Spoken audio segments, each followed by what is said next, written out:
Coucou les étoiles, bienvenue dans cette vidéo sur la nouvelle lune du mois d'août.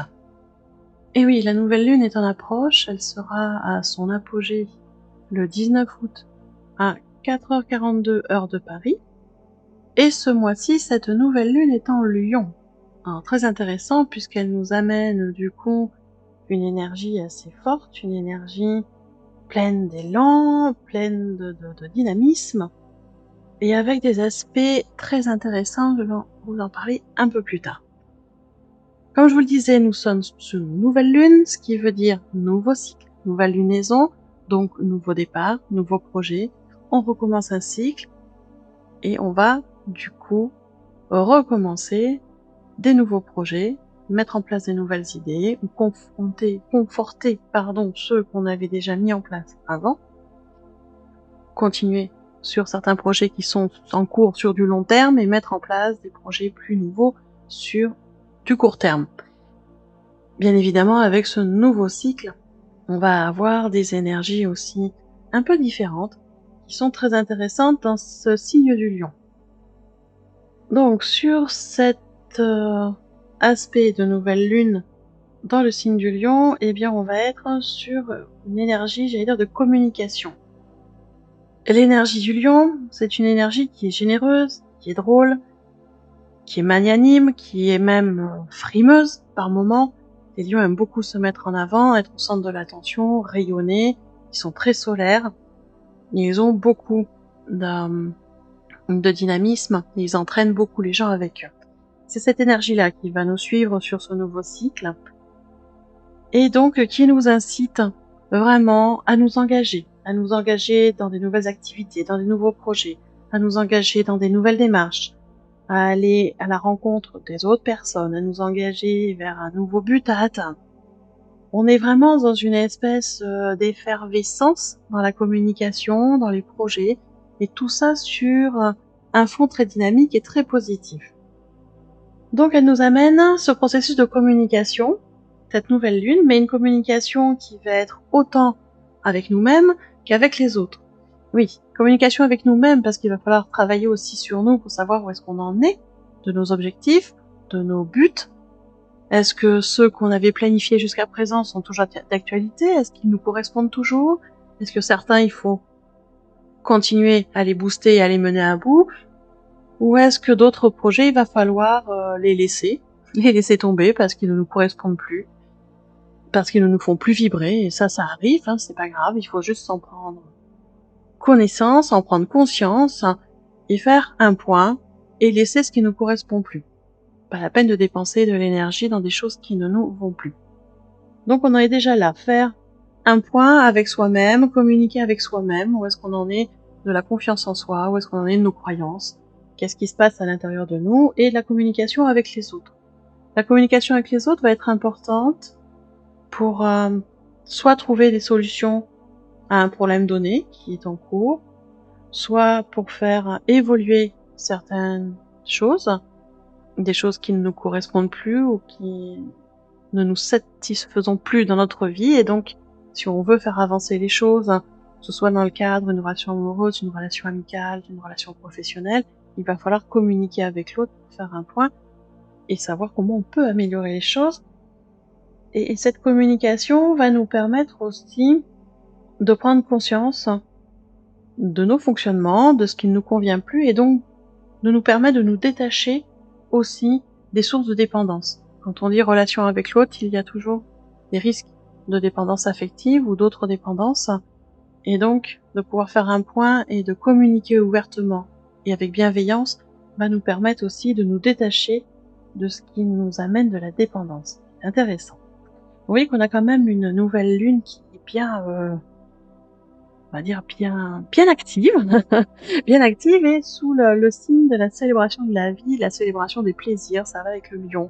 On célèbre l'amour, les plaisirs de la vie, et donc il faut en profiter, hein, que ce soit de se faire des petits repas romantiques si vous êtes en couple, de faire des repas entre amis, si vous le pouvez, de profiter d'aller faire des activités plaisir, seul ou avec des amis, ou les deux, hein, une fois seul, une fois avec des amis. Mais vraiment, on est sur cette énergie avec ce nouveau cycle de célébrer la vie et de goûter au plaisir de la vie. Bien évidemment, vous vous en doutez, tout ne va pas être aussi rose et positif. Il y a des aspects qui vont être beaucoup plus, on va dire, compliqués, de par nos peurs, de par nos doutes, de par nos croyances limitantes aussi. Et il risque d'y avoir des résistances. Quand on parle de communication, ce n'est pas si évident pour tout le monde d'aller à la communication avec l'autre.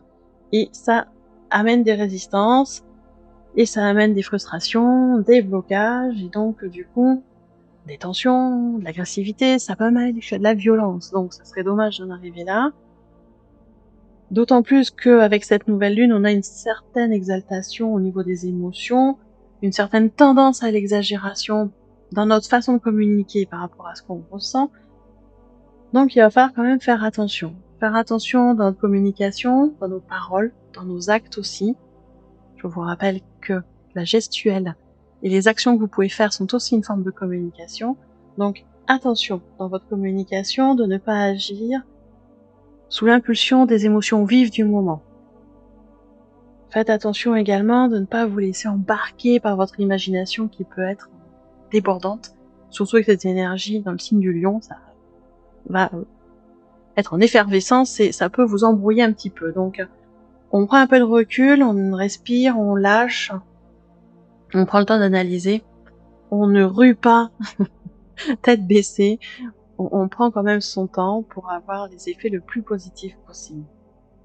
Et avec ces énergies qui sont très porteuses d'un côté et qui vont aussi exacerber nos résistances, eh bien on va avoir une espèce d'ambiguïté. C'est-à-dire une ambiguïté entre ce que l'on sait qu'on doit faire, parce qu'il y a des choses on sait qu'on doit les faire, et le fait qu'on n'arrive pas à les faire. Ça c'est quelque chose qu'on a tous connu, vous comme moi, où on sait qu'on a quelque chose absolument, il faut qu'on le fasse, et on n'arrive pas à le faire.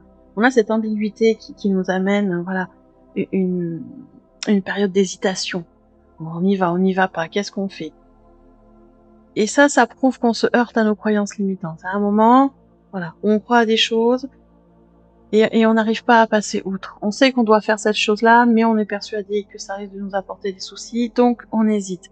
Ou on veut faire une autre chose, mais on ne sait pas si ça va vraiment nous apporter quelque chose de positif, si on va obtenir les résultats qu'on veut absolument, et du coup on hésite à y aller. Et ces hésitations nous font prendre des retards, si on peut dire ça comme ça, mais risquent de nous faire surtout louper les occasions, les opportunités. Donc il va être intéressant sur cette phase aussi, un peu avant, voire un peu après, c'est de travailler sur vos croyances, voir où est-ce que vous en êtes, quelles sont les croyances qui sont constructives, quelles sont les croyances qui sont limitantes. Et une fois que vous avez trouvé celles qui vous limitent, de faire un choix en conscience. Est-ce que vous les gardez parce que pour l'instant c'est nécessaire et ça vous permet d'avancer, ça vous met en sécurité, et c'est ok? Ou est-ce que vous décidez ces croyances limitantes de les transmuter pour qu'elles deviennent constructives et plus aidantes? C'est ok aussi. Peu importe la décision, c'est tout ok du moment où c'est en conscience et en accord avec vous-même. C'est surtout ça qui est important. Donc vous voyez qu'avec cette nouvelle lune, ça va pétiller dans tous les sens. On va avoir envie de célébrer la vie, en plus on est sur la fin août, on est encore dans les vacances, la fin de l'été, donc ça va pétiller dans tous les sens, des envies de communication, des envies de frimer. Oui, attention quand même de ne pas être trop dans l'exagération. Avec cette énergie de la nouvelle lune en Lion, on va être aussi sur une énergie d'amour, c'est-à-dire de vous aimer vous. Alors oui, c'est ce qu'on reproche beaucoup aux lions, d'être un peu imbu de leur personne, un peu frimeur, et de s'occuper d'eux en premier. Ils ont peut-être pas tort. Commencez à vous occuper de vous, à vous faire plaisir vous, parce que ça va vous mettre du baume au cœur, ça va vous montrer que vous pouvez avoir confiance en vous, en votre charisme, ça va vous amener plein d'amour pour vous, et à partir de là, vous allez pouvoir rayonner vers les autres. Commencez par vous à l'intérieur, et vous allez rayonner vers les autres. Donc ça va être vraiment le moment, sur cette nouvelle lune, de lancer des nouveaux projets, de vous occuper de vous gâter, de vous faire des petits cadeaux, c'est super important. Mais comme je vous le disais, attention aux résistances, attention aux tensions, aux agressivités qui peuvent arriver si on communique mal ou si on est mal compris. Donc attention à ces émotions très très impulsives et à nos ambiguïtés qui sont toujours là. Alors oui, les conseils que je viens de vous donner vont vous aider à passer cette nouvelle lune, à mieux comprendre ce qui se passe en vous. Par contre, si vous voulez aller plus loin pour retrouver votre équilibre et être beaucoup plus apaisé, avec beaucoup plus de recul par rapport à ce qui se passe et pouvoir poser des intentions claires, des actions claires, je vous propose le jour de la nouvelle lune un soin énergétique collectif, personnalisé, pour cette nouvelle lune du 19 août 2020. Alors c'est un soin de groupe parce que plusieurs personnes vont s'inscrire. Vous allez être à peu près une quarantaine de personnes. Je limite le nombre de places pour garder un soin de qualité, efficient et efficace, en sachant qu'il y a déjà à peu près 25 personnes qui sont abonnées aux soins de lune, donc qui reçoivent systématiquement les soins de lune tous les mois, ce qui veut dire qu'il reste une quinzaine de places. Donc déjà, si ça vous intéresse, ne perdez pas trop de temps, les places partent assez vite. Donc je vous le disais, c'est un soin de groupe. Durant ce soin qui se déroule à distance, de chez vous, il n'y a pas de communication internet, c'est vraiment une connexion d'énergie à énergie, de cœur à cœur. Durant ce soin, sur la première phase, je vais nettoyer les énergies négatives, les énergies obsolètes, ce qui vous bloque, ce qui vous empêche d'avancer, et je vais réharmoniser, rééquilibrer le tout sur des vibrations positives d'amour et de paix. Ça, c'est la première partie du soin. Et sur la deuxième partie du soin, je vais me connecter à chacun de vos guides pour leur demander s'ils ont un message particulier à vous faire passer. Je canalise le message et je vous le retranscris dans un mail individuel. C'est pour ça que ce soin de lune est également un soin personnalisé, car chacun reçoit un message de ses guides en fonction de la période où il se trouve. Pour participer aux soins de lune, rien de compliqué, vous allez dans le descriptif sous la vidéo, vous allez trouver un lien en rapport avec le soin de nouvelle lune, vous cliquez dessus, prenez le temps de bien lire les pages, tout est expliqué, l'heure, la date, le prix, tout est bien expliqué, ce qui se passe. Donc prenez le temps de bien tout lire et vous vous inscrivez. Et on se retrouve dans les énergies du soin de nouvelle lune, donc je vous le rappelle, qui se déroulera le 19 août à 21h, heure de Paris. Donc voilà les étoiles. Vous en savez maintenant plus sur les énergies de cette nouvelle lune en Lion, de ce nouveau cycle qui démarre avec une énergie très forte, très créatrice. Et donc moi je vous invite à prendre soin de vous, à vous faire plaisir, à poser les choses, à démarrer des nouveaux projets avec cette belle énergie. Et pour ceux que ça intéresse, je vous retrouve dans le soin énergétique collectif de la nouvelle lune avec un grand plaisir. Et sinon, on se retrouve dans une toute prochaine vidéo.